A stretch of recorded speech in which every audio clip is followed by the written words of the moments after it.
Not Members, good afternoon. It's the appointed time of the House Committee. We have a quorum.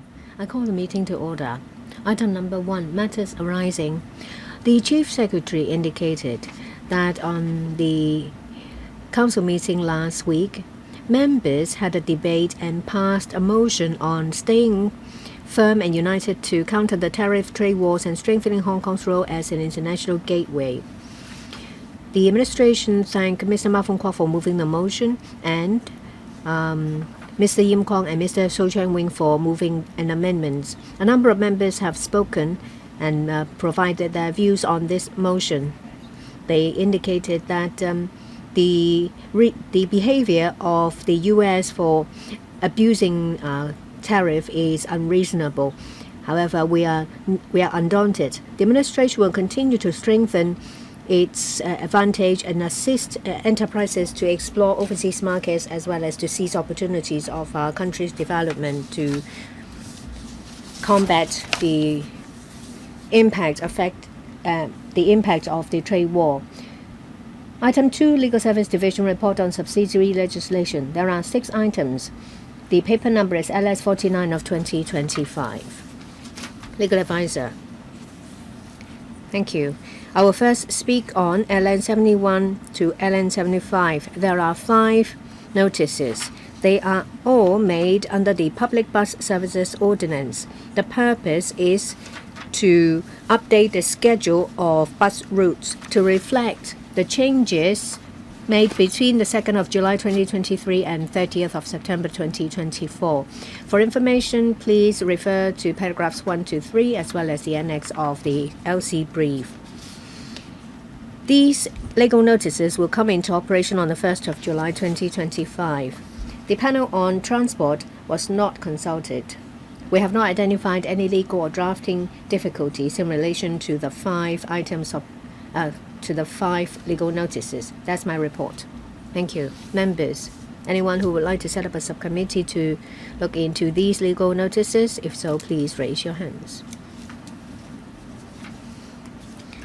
If not, let me remind members that in relation to the 5 items of subsidiary legislation, if members would like to make amendments, the deadline for making amendments will be at the Council meeting of the 11th of June. The last item, please, Legal Advisor. Thank you.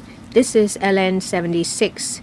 The aim is to amend the United Nations Sanctions Haiti regulation to put into force the latest decisions.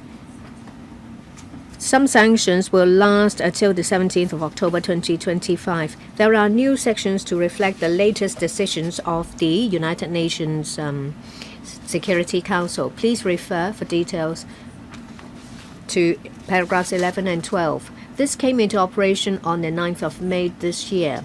Well, this is not subject to amendment by the LegCo and is not required to be tabled in LegCo either. That's all for my report in relation to this legal notice.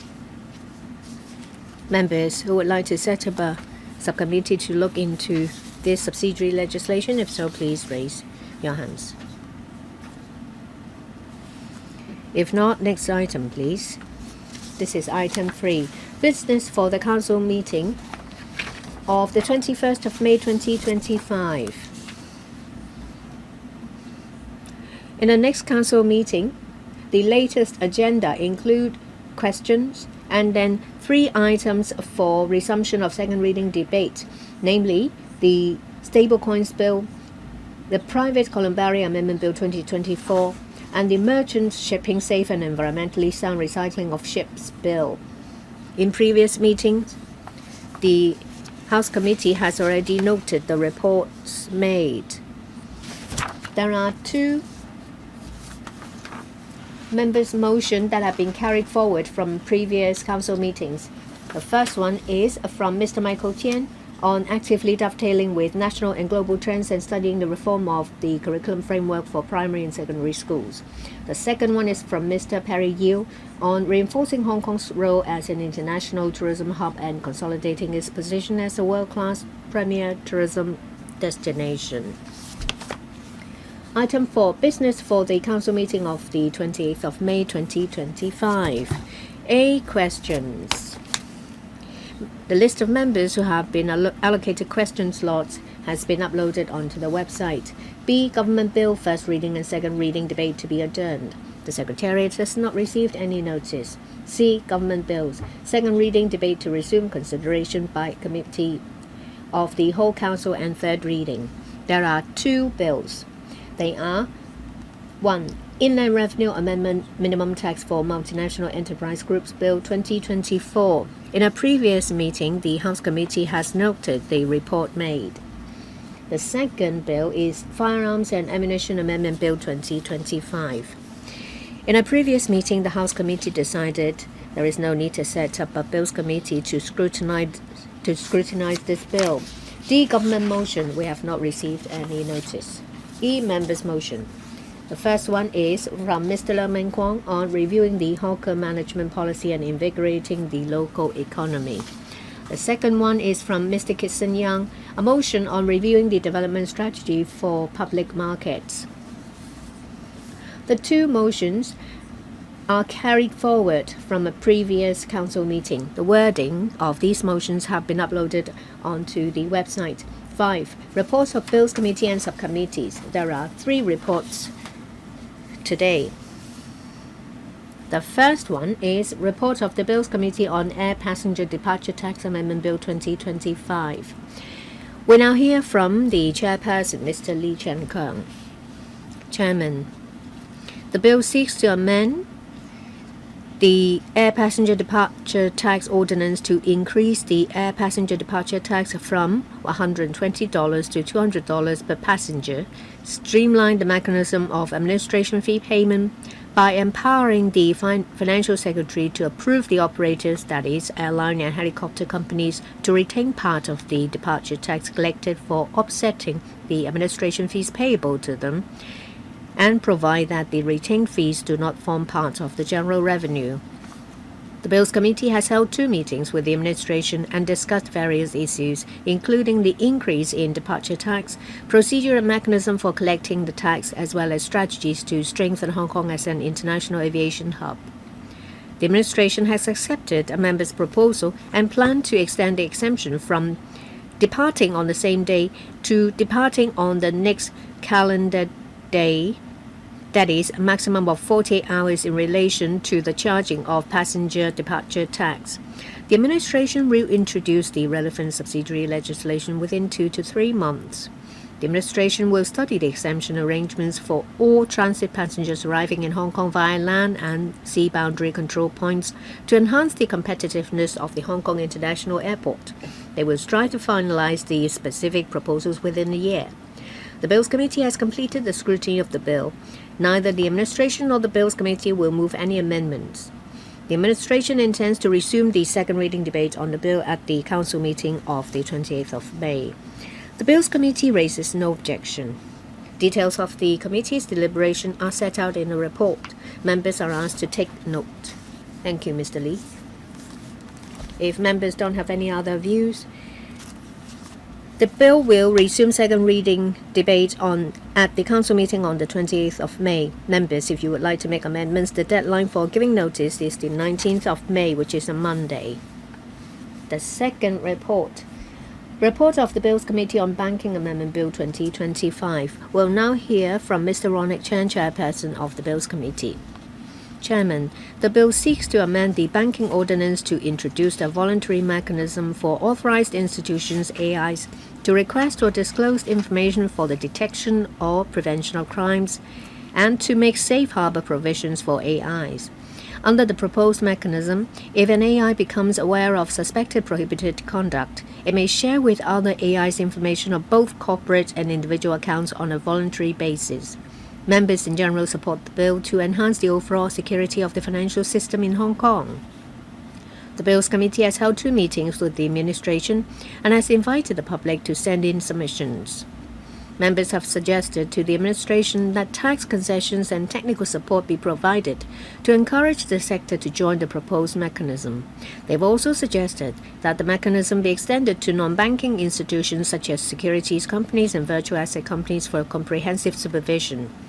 The administration has indicated that the existing suspicious transaction reporting regime for AIs was already established. The cost of implementing the proposed mechanism is minimal. The focus at this stage was on the banking sector, as 80% of suspicious transactions are from the banking system. Currently, 10 retail banks have signed up, accounting for 75% of the coverage. The Hong Kong MA will continue to provide technical support to AIs and would keep an open mind about possible extension to other financial institutions. On the balance between supervision of information sharing and protection of privacy, members have suggested that an improved internal audit system and a dedicated channel for public complaint be set up. The administration has emphasized that rigorous safeguards have been put in place to ensure that the information would only be used in crime detection. If there was abuse, the AI would lose the safe harbor protection. The Hong Kong MA and the police have dedicated phone lines for complaint and inquiries. The system was being improved for enhanced supervision, effectiveness, and transparency. Members have expressed concerns on protection of personal data in the voluntary information sharing mechanism. The administration has indicated that the bill has used relevant exemption clauses in the Personal Data Privacy Ordinance as the legal basis to allow the use of shared information without having to obtain consent from the client under specific circumstances. The Hong Kong MA will issue guidelines to set out operational standards, such as the retention period of information, and require AIs to put in place a corresponding internal compliance audit mechanism. The Bills Committee has completed the scrutiny of the bill and will not move any amendments. The Bills Committee supports the administration's proposed amendment on drafting. The administration intends to resume the second reading of the bill at the council meeting of the 4th of June. The Bills Committee raises no objections and will submit a written report shortly. Thank you. Thank you, Mr. Chen. Members, if there are no other views, the bill will resume second reading debate at the council meeting of the 4th of June. Members, if you would like to make amendments, the deadline for giving notice is the 24th of May, a Saturday. Third report of the Bills Committee on Road Traffic Amendment Bill 2025. I now ask Dr. Lo Wei Kwok to make a report on behalf of Mr. Frankie Yik, Chairman of the Bills Committee. Dr. Lo. Thank you, Madam Chair. The Road Traffic Amendment Bill 2025 is introduced to amend the Road Traffic Ordinance Cap 375 to provide for the use of electronic driving license and electronic driving instructor's license in Hong Kong. The Bills Committee held 2 meetings with the administration. Members raised concern over various issues, such as the production of electronic driving license for examination or inspection, circumstances under which persons would be regarded as having not produced an electronic driving license, making the forgery of an electronic representation of a driving license or driving instructor's license an offense, integration of the electronic driving license mobile applications with existing platforms, and driving license going paperless. The Bills Committee has completed the scrutiny of the bill and raised no objection to the resumption of second reading debate on the bill at the council meeting of the 11th of June 2025. Neither the administration nor the Bills Committee has proposed any amendments to the bill. Details of the committee's deliberation have been set out in the report. Thank you. Thank you, Dr. Lo. If members have no further comments, the second reading debate on the bill will be resumed at the council meeting of 11th of June. Deadline for giving notice to amendments is the 2nd of June. 2nd of June, that's a Monday. Item 6 on the agenda, positions on Bills Committee and subcommittees. As at the 15th of May, Thursday, there are in action 16 Bills Committee, 9 subcommittees under the House committees, and 3 subcommittees on policy matters under a panel. There are 4 subcommittees on policy matters on the waiting list. Item 7 on the agenda, senior judicial appointment. The Chief Executive announced on the 8th of May that he has accepted the recommendation of the Judicial Officers Recommendation Commission on the appointment of the Honorable Sir William Young as a non-permanent judge from another common law jurisdiction of the Court of Final Appeal. The Director of Administration wrote to us on the matter. The letter has been sent to members via the Secretariat. In accordance with the process of appointment of judges of the House Committee, the committee will decide on whether or not to form a subcommittee to study the relevant recommendation. Members, is there anyone who like to form a subcommittee to look into the relevant appointment? If not, the government will give notice to move a motion to seek the electoral approval on the relevant appointment. Item 8 on the agenda, any other business. Report of the subcommittee on 2 items of subsidiary legislation made under the Safeguarding National Security Ordinance. The House Committee decided to form a subcommittee to scrutinize the 2 pieces of subsidiary legislation yesterday morning. Mr. Martin Liu, chairman of the subcommittee, wrote to us yesterday afternoon, saying that in light of the urgency of the matter, the subcommittee already held meetings yesterday and completed the scrutiny. They wished to make a report to the House Committee at the earliest opportunity, that is today.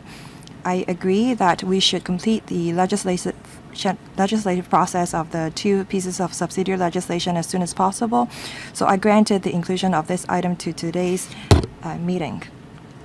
I now ask Mr. Martin Liu, chairman of the subcommittee, to make a report. Mr. Liu. Madam Chair, the purpose of Safeguarding National Security Office for Safeguarding National Security of the Central People's Government and the Hong Kong Special Administrative Region regulation made pursuant to Section 110 of the Safeguarding National Security Ordinance SNSO is to fulfill the constitutional duty of the Hong Kong SAR in improving the legal system and enforcement mechanism for safeguarding national security and provide for implementation details concerning the mandate of the Office for Safeguarding National Security, OSNS. The Safeguarding National Security Declaration of Prohibited Places order made under Section 42 of the SNSO aims to declare the premises where the OSNS performs its mandate as prohibited places to provide it with better support and protection.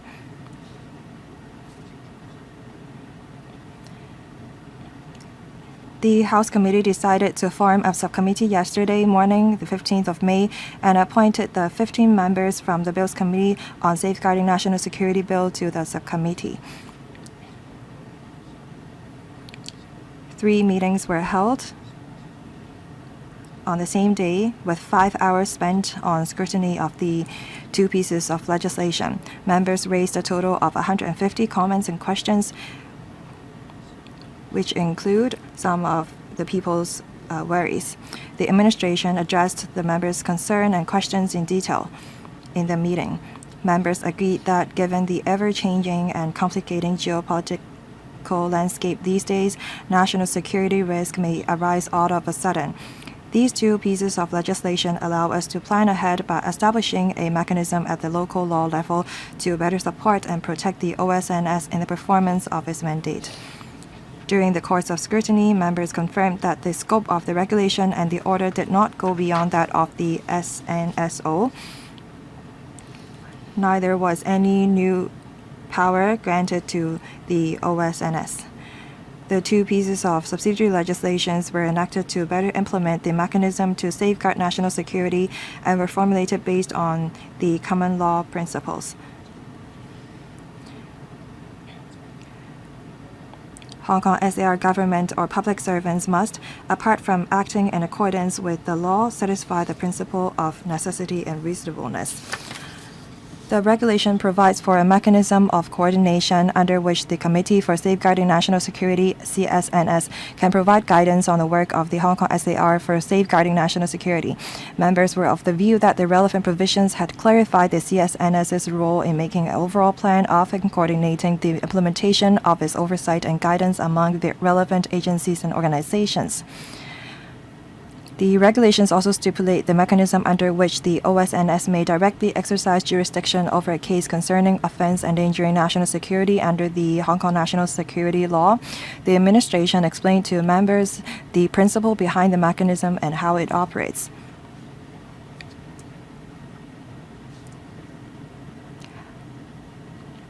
Including the assistance offered to the OSNS by the government public servant agencies.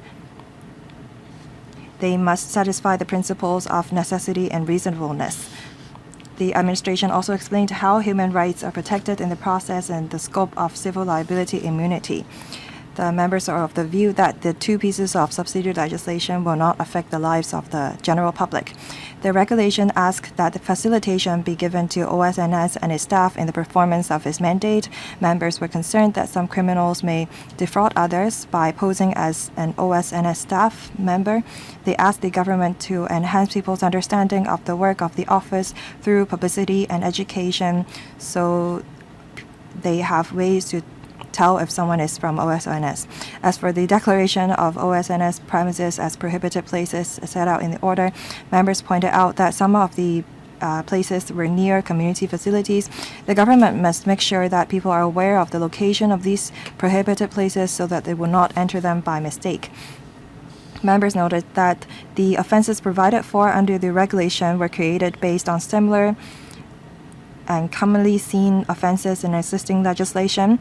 The regulations state clearly the elements to each offense, exemptions or statutory defenses, if any, to make sure that people will not inadvertently break the law. People were of the view that the penalty was proportionate to their corresponding offense. Extraterritorial effect is provided for one of the offenses, that is about the compliance of legal instrument issued by the OSNS. The offense for knowingly or recklessly providing false or misleading information to the OSNS.